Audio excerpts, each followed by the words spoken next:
কত অত্যাচার কত নির্যাতন সহ্য করেছেন আল্লাহ।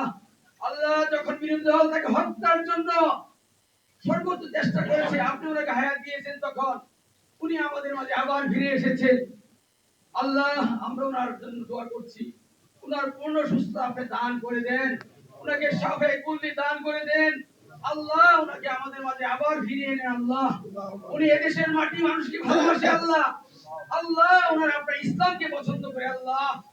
আল্লাহ যেখানে গেছে সেখানে আপনি ইসলামকে প্রচার করে দিয়েছেন আল্লাহ। আপনি ওনাকে পূর্ণ সাফায়াত দান করেন, আমাদের নেত্রীকে আবার আমাদের মাঝে ফিরিয়ে এনে দেন, এই দেশ সেবা করার সুযোগ করে দেন আল্লাহ।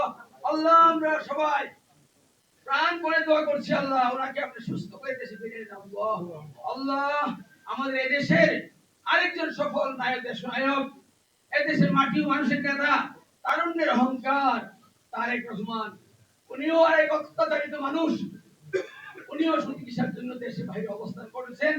উনি এই ক্রান্তি লগ্নে দেশে আবার দেশে ফিরে আসছেন আমাদের মাঝে 25 ডিসেম্বর। ওনাকে সুস্থভাবে আমাদের মাঝে পৌঁছে দেন আল্লাহ। ওনাকে পূর্ণ দেন, এক হায়াত দান করে দেন। উনি যেন বিএনপি তথা সমগ্র দেশবাসীকে এক করে রাষ্ট্রনায়কের ভূমিকা পালন করতে পারে, দেশ পরিচালনার সুযোগ পায়, সেই তৌফিক দান করে দেন আল্লাহ। আল্লাহ ওনাকে ওনার মাধ্যমে সমগ্র বিএনপি যেন এই দেশ পরিচালনা করার সুযোগ পায়, সেই তৌফিক দান করে দেন আল্লাহ। আপনি দেখেছেন যতবার বিএনপি এসেছে ততবার ইসলাম ধর্ম সর্বোচ্চ জায়গায় স্থান পেয়েছে আল্লাহ।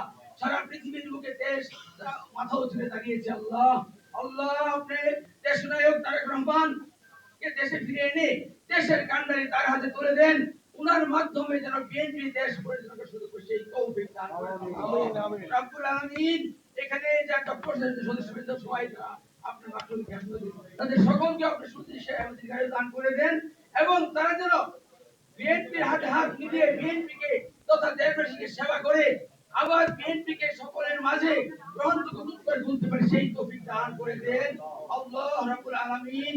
আমাদের সকলের মুকসুদ পুরা করে দোয়া উদ্দেশ্যে কবুল করে নেন, আমিন আমিন। সুবহানাল্লাহি ওয়া বিহামদিহি, আসসালামু আলাইকুম, আলহামদুলিল্লাহি রাব্বিল আলামিন।